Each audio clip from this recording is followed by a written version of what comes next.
Most of us believe in some sense of calling, some sense of destiny, that somehow there's something out there for us to do.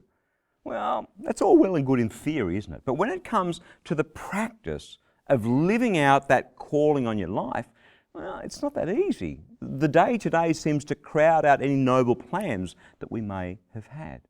Well, I reckon that's something we need to do something about today.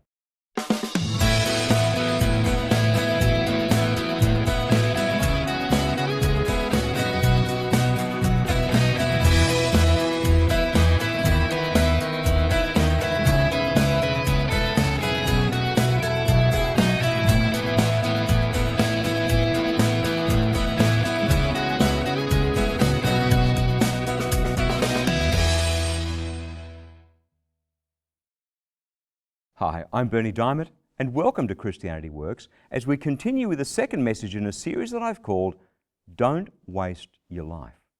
My definition of a wasted life is missing out on God's call on your life, in missing out on using the gifts that He's given you to make an impact in this world. I would hate to get to the end of my life, to be on my deathbed and look back on a wasted life. Look back on a life where I always played it safe. I always lived inside my comfort zone, but I never lived out that dream, that call that I knew was in my heart.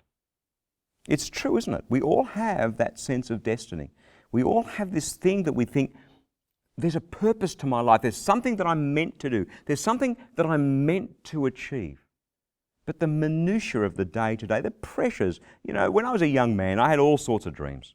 I dreamed of being a minister, but then you see, I went and joined the army and I learned how to kill people and I got a degree in computer science and I spent some more time in the army, got married, had a mortgage, children came along. All those pressures happened, and before you know it, any sense of dream, any sense of calling, any sense of destiny gets snuffed out by the monotony of the day today. I mean, let's face it, 90%, 99%, 100% of our lives is about monotony. You get up, you do the same thing over and over and over again, and eventually that kind of humdrum drums your sense of destiny out of your heart.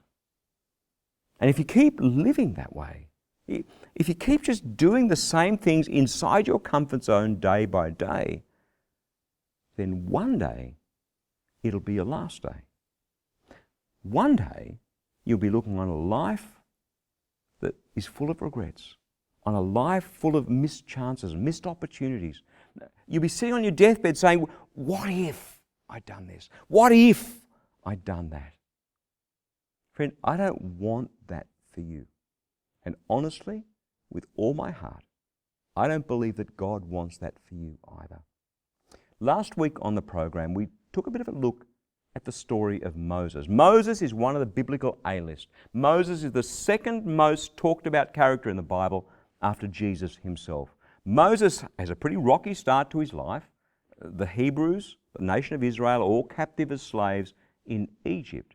And they're breeding like rabbits, and so Pharaoh decides that he's going to kill all the newborn boys. Moses escapes that. All of a sudden, little baby Moses finds himself growing up in Pharaoh's house through the hand of God. God had a plan to pluck Moses out of that genocide and instead plant him in the house of Pharaoh himself, where he grew up for the next 40 years. And the heart, the call, the destiny that God had woven into Moses' DNA before he was born was this destiny of leading God's people, the Israelites, out of captivity through the wilderness for 40 years towards the promised land. Of course, Moses knew nothing about that. Age 40, he sees one of his fellow Hebrews being abused by a slave master, so he goes and kills that Egyptian. Pharaoh finds out about it, and Pharaoh wants to kill Moses. So Moses flees into the wilderness. 40 years, he tends a bunch of crummy sheep, and when God comes to find him, Moses isn't just in the wilderness. Moses is an 80-year-old burnt-out wreck, we're told, at the back of the wilderness. I mean, you can't get much more burnt out than being beyond the wilderness, right? Let's pick up Moses' story here and see how God's call, God's destiny unfolds. Because we always think of all these biblical A-list people, Moses, Abraham, David, we think of all those guys, and we think, well, they had a privileged life. They had it easy. They were called by God to do stuff. But actually, when you go and look at their stories, when you go and look at the historical account of what happened to them, they had anything but an easy run of it. Let's have a look. We're going to Exodus chapter 3, verses 1 to 10. Moses was keeping the flock of his father-in-law Jethro, the priest of Midian. He led his flock out beyond the wilderness, see it? Beyond the wilderness. And he came to Horeb, the mountain of God. There an angel of the Lord appeared to him in a flame of fire out of a bush. He looked, and the bush was blazing, yet it was not consumed. So Moses said, I must turn aside and look at this great sight and see why the bush is not burned up. When the Lord saw that he had turned aside to see, God called to him out of the bush, Moses, Moses. And he said, Here I am. Then God said, Come no closer. Remove the sandals from your feet, for the place on which you are standing is holy ground. He said further, I am the God of your father, the God of Abraham, the God of Isaac, and the God of Jacob. And Moses hid his face, for he was afraid to look at God. Then the Lord said, I have observed the misery of my people who are in Egypt. I have heard their cry on account of their taskmasters. Indeed, I know their sufferings, and I have come down to deliver them from the Egyptians, to bring them up out of that land to a good and broad land, a land flowing with milk and honey, to the land of the Canaanites, the Hittites, the Amorites, the Perizzites, the Hivites, and the Jebusites. The cry of the Israelites has now come to me. I have also seen how the Egyptians oppressed them. So come, I will send you to Pharaoh to bring my people, the Israelites, out of Egypt. Now you would think at this point, Moses, being one of the A-list characters in the Bible, would be going, yes, God, finally you've got me out of this hellhole. Finally I have to get away from these stupid sheep out here in the back of the wilderness, and I can go and do something useful with my life. You'd think, wouldn't you?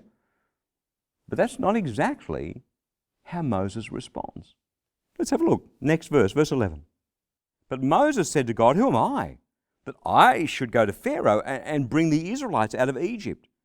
God said, I will be with you, and this shall be the sign for you that it is I who sent you. When you have brought the people out of Egypt, you shall worship God on this mountain. You know what? When we're in our comfort zones, when things aren't going quite all that well, not the way we'd planned, certainly Moses' life had not turned out the way he'd planned, we start to get comfortable with being the victim, right? We get comfortable with all the stuff we know. Okay, so he was out the back of the wilderness, but life was okay. He had food to eat, he had somewhere to sleep, he had a wife. It was fine. But all of a sudden, God breaks back into his life. The call of God comes powerfully back to Moses, and all Moses wants to do is to run away and hide. My friend, you and I want to do that too, because the comfort zone is comfortable, the comfort zone is safe, the comfort zone is predictable. And when God comes to call you to go and do something, he always, let me say this, he always asks you to step out of your comfort zone. For me, it was leaving behind a fairly well-paying and fairly successful career as an IT consultant to step in a ministry that at the time was ailing and failing. It was a hard decision. And can I tell you, the reason I'm here today is because a friend of mine shared with me a book by John Piper called Don't Waste Your Life. And I was challenged, hopefully the way you're being challenged today, to step out of my comfort zone. Now, Moses had a whole bunch more excuses. Moses said, well, I can't speak very well, and that maybe they won't believe that I was sent by you, and so God showed him miracles. God said, what's that in your hand? Well, it's a staff. Throw it down, turns into a snake. Pick it up again, it turns into a staff. God gave Moses power, and still Moses didn't want to go. Let's have a look at Moses' last excuse. He gave 5 excuses. Let's just skip right to the last excuse. This is the kind of catch-all excuse that you and I will always use when God calls us out of something we know into something that we don't. We're going now to Exodus chapter 4, verses 13 and 14. But finally Moses said, Oh my Lord, please send someone else. Then the anger of the Lord was kindled against Moses, and he said, "What of your brother Aaron the Levite? I know that he can speak fluently. Even now he is coming to meet you, and when he sees you, his heart will be glad. You shall speak to him. You will put the words into his mouth, and I will be with you and your mouth, and with his mouth, and will teach you all that you shall do. He shall indeed speak for you to the people. He shall serve as a mouth for you, and you shall serve as God for him. Take in your hand this staff, with which you shall perform these signs." And so Moses steps out with Aaron. He travels all the way back from Midian, back to Egypt, back to Pharaoh, the new Pharaoh. The old ones died, the new Pharaoh. And he goes to say to Pharaoh, "Let my people go." You probably know the story. God sent plague after plague after plague after plague on the people of Egypt, until finally God killed the firstborn of each Egyptian family. He passed over the Hebrew slaves. He left them untouched. But he killed the firstborn in Pharaoh's house, in the poorest house, in every stable. And finally, Pharaoh's heart was softened, and he let the Israelites go. Moses had a lot of more difficult things to travel through. If you know the story, Pharaoh's army came after them, God parted the Red Sea, all sorts of amazing things. My point here is this. When God finally comes and taps you on the shoulder and says, all these bad things that have been happening to you, they've just been getting you ready for what I've really got for you to do. Or maybe you're already on your call. Maybe you're already on your journey, and you're suffering adversity after adversity after adversity, and you think, God can't possibly be in any of this. Go back to the story of Moses. Go and read actually what happened to Moses. Your God is a mighty God. The gift and the calling on your life, it says in Romans, is completely irrevocable. No terrible circumstance, no person, no man, no woman, nothing can take away the call of God on your life. Go and talk to Jonah. Jonah wanted to run away from God, and God still got him to go and preach the message of salvation to the evil people in Nineveh. Friend, embrace the unknown. Embrace this idea that God wants to call you out of your comfort zone to follow him on a journey to do the things that he made you to do. Because before any of your days has yet existed, each one of them was written in God's book.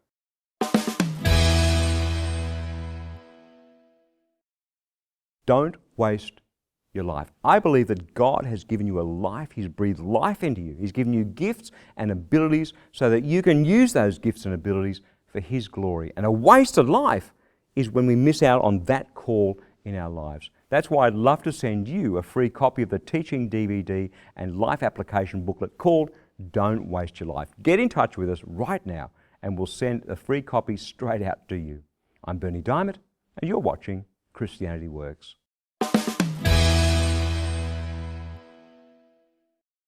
Have you ever got to a passage in the Bible and you thought, man, if only that were true. If only I could see that happening in my life, in my walk with Jesus. Wouldn't it be amazing? And Jesus did say some really amazing things. Let's have a look at a couple of them.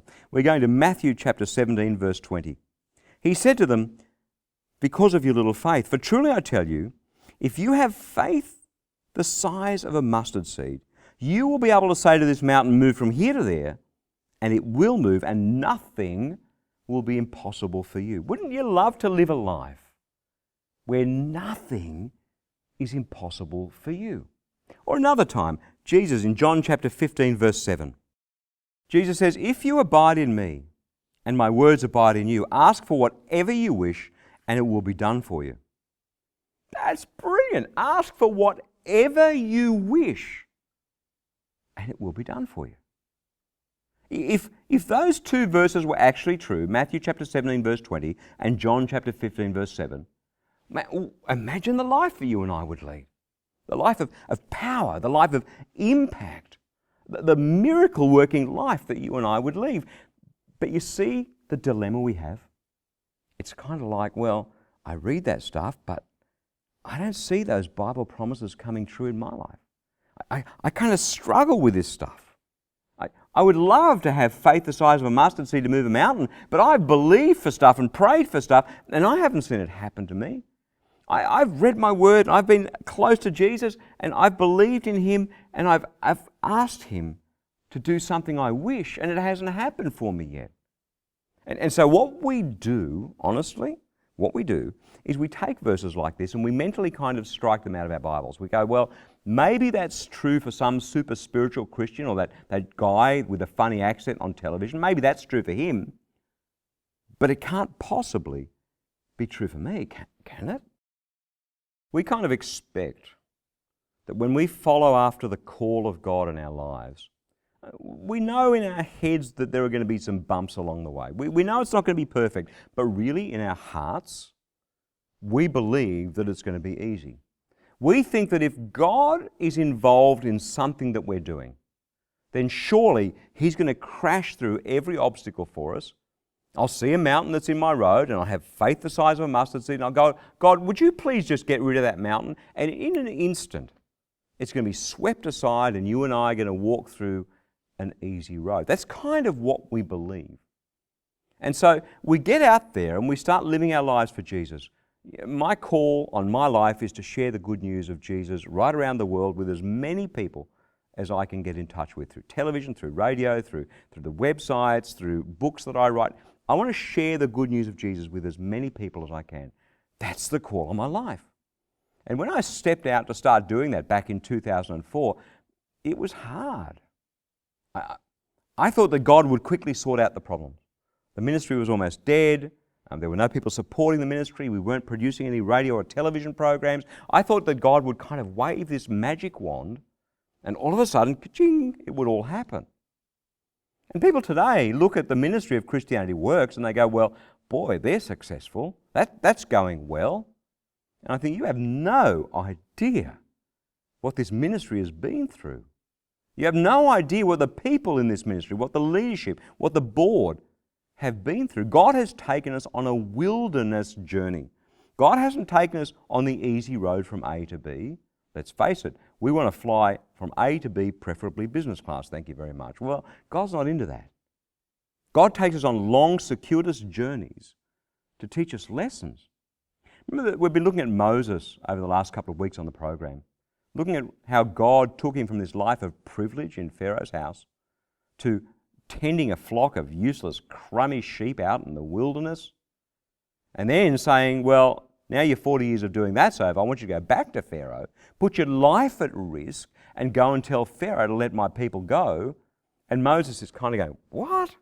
So he goes back. God has to convince him, but he goes back. He goes to Pharaoh, and God brings these 10 plagues upon Egypt, and eventually Pharaoh lets the people go. But of course, the moment he does, his heart hardens.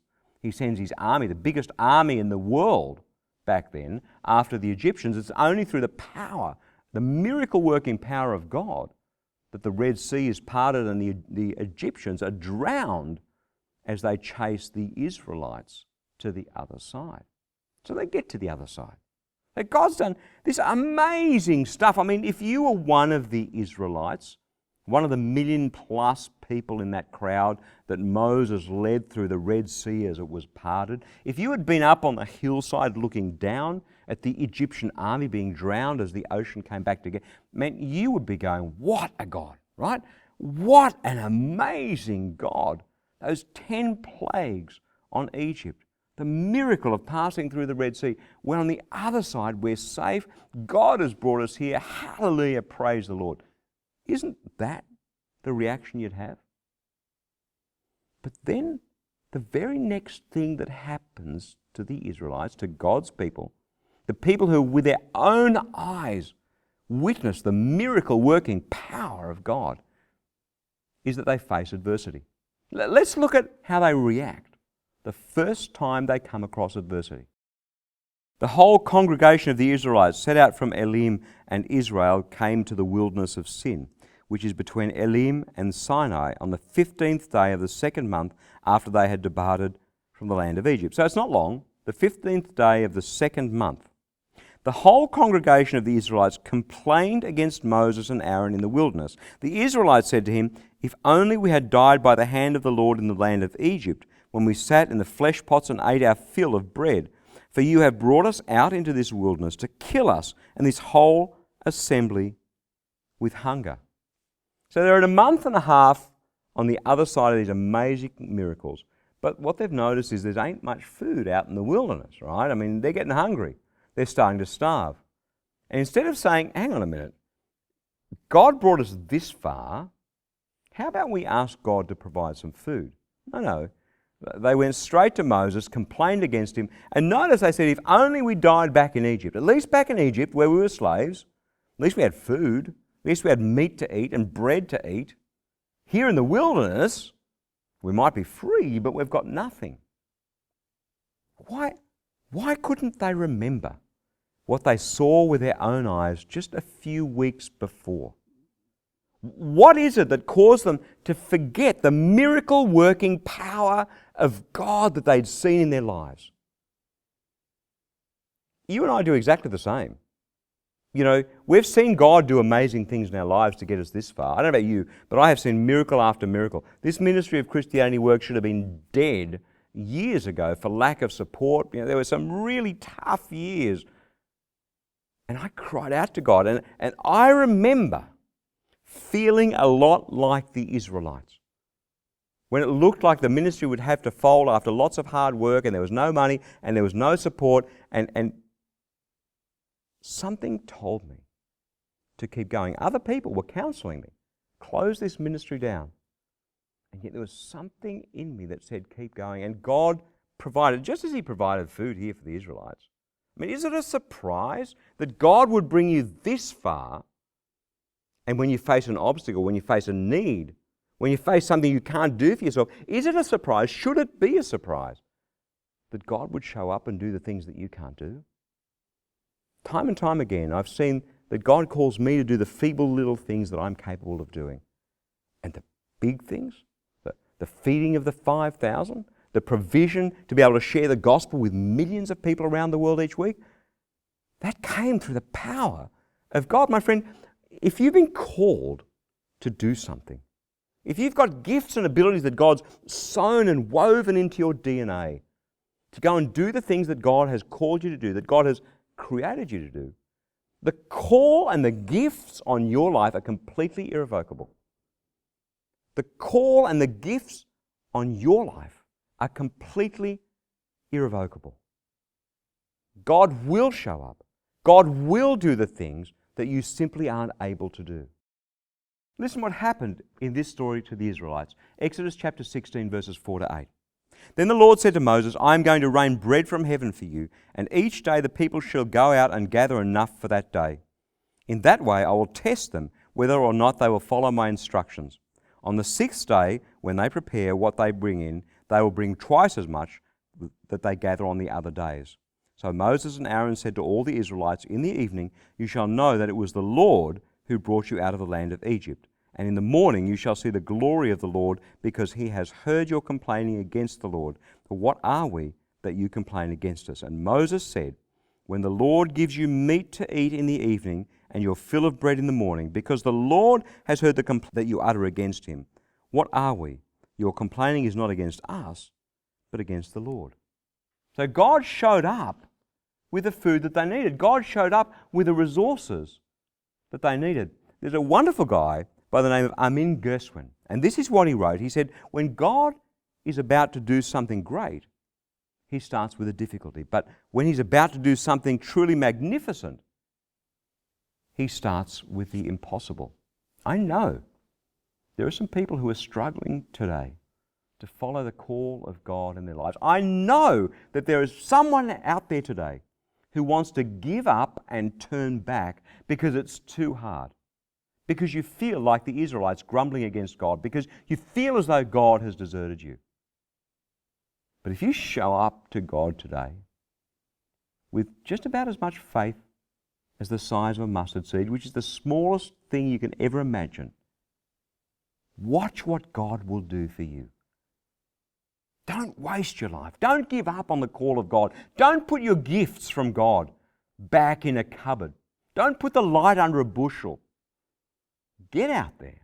Keep doing what God is calling you to do. And believe you me, God is going to show up. God is going to provide. God is going to move the mountain. God is going to make a way. Sure, it'll be hard. Sure, it's going to hurt. Absolutely, it's going to involve sacrifice. But my friend, God has a plan for your life. And this is what a wasted life looks like. It's a life that misses out on God's plan. Don't be that person. Don't be the one who gives up and turns back just when around the next corner, just when over the next rise. God is ready to do a mighty work for you. Don't waste your life.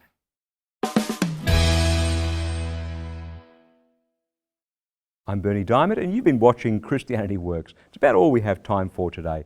Please don't forget that free teaching DVD and booklet that I mentioned earlier. It's called Don't Waste Your Life. I'd love to send you a free copy so that you can take some of the teaching in this series and apply it into your life. Get in touch with us right now and request your free copy. And if you do hop online, don't forget you can also have instant access to the daily e-devotional, words of inspiration, hope and encouragement delivered right to your inbox each weekday.